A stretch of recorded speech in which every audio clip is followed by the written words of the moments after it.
Sagar Dutta medical college এবং হাসপাতালে ফের পুরোপুরিভাবে কর্মবিরতির ডাক জুনিয়র চিকিৎসকদের। রোগীকে সিপিআরও না দিলে আর্জিকর করে দেব। কর্তব্যরত মহিলা পিজিটিকে হুমকি থেকে হাত ধরে টানাটানির অভিযোগ রোগীর আত্মীয়দের বিরুদ্ধে। ভয়ে প্রাণ বাঁচাতে সাগর দত্ত হাসপাতালের একটি ঘরে লুকায় সেই পিজিটি। গোটা ঘটনায় আক্রান্ত মোট 6 জনেরও বেশি। পুলিশের বিরুদ্ধে নিষ্ক্রিয়তার অভিযোগ সাগর দত্ত হাসপাতালে জুনিয়র চিকিৎসকদের।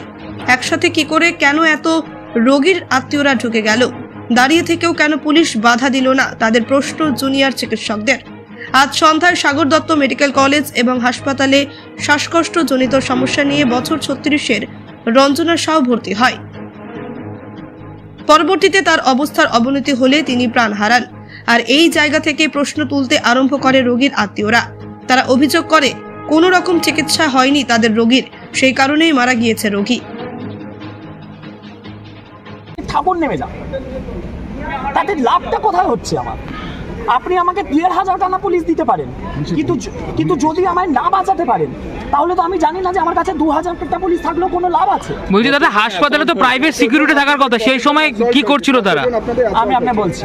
আচ্ছা, এই উত্তরটা দেওয়ার আগে আমি এই কথাটা বলে দিই যে একটা পেশেন্ট পার্টির অভিযোগ যে একটা মিসট্রিটমেন্ট, ম্যাল ট্রিটমেন্টের জন্য, নন ট্রিটমেন্টের জন্য পেশেন্ট যদি এক্সপায়ার করে, এর জন্য আমাদের ক্লিনিক্যাল রেকর্ডস আছে, এই জন্য আমাদের সিস্টারদের খাতা, আমাদের খাতা একটা ফাইল হয় পেশেন্টের, যেখানে প্রত্যেকটা কী কী করা হচ্ছে পেশেন্টকে, কী কী অ্যাডভাইস দেওয়া হচ্ছে, কী কী ওষুধ দেওয়া হচ্ছে, পেশেন্ট যখন এলো তখন কী ছিল, যখন খারাপ হলো তখন ছিল, সব কিছু মেনটেন করা হয়।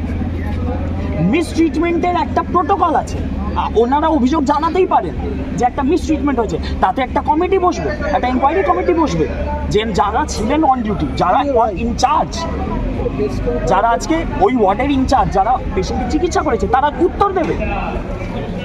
কিন্তু মিসট্রিটমেন্ট হয়েছে বলে একটা জিনিস অ্যাজিউম করে দেওয়া হলো, দুঃখে মানুষ বুঝতে পারলো না, দুঃখে উত্তেজিত হয়ে গেল। কিন্তু তাই বলে যে প্রত্যেকবার কেউ যদি উত্তেজিত হয় 15 জন আমার ওয়ার্ডে ঢুকবে বলে আমি মার খাবো, তা তো হয় না। এইটাই তো প্রশ্ন। এবার যদি নিজের সিকিউরিটি, এই যেটা বলা হয় যে ছেলে, ইনফ্যাক্ট আমি কারোর নাম নেব না এই মুহূর্তে, কারণ এটা আমরা কালকে নিজের কলেজের প্রশাসনের কাছে তুলবো প্রশ্নটা। আমাদেরকে বলা হচ্ছে হস্টেল থেকে ছেলেপুলে ডাক। আমরা কি নিজের সিকিউরিটির জন্য হস্টেলে ছেলেপুলে সে রেখেছি? এটা আমাদের প্রশাসনের লোকজন বলছে।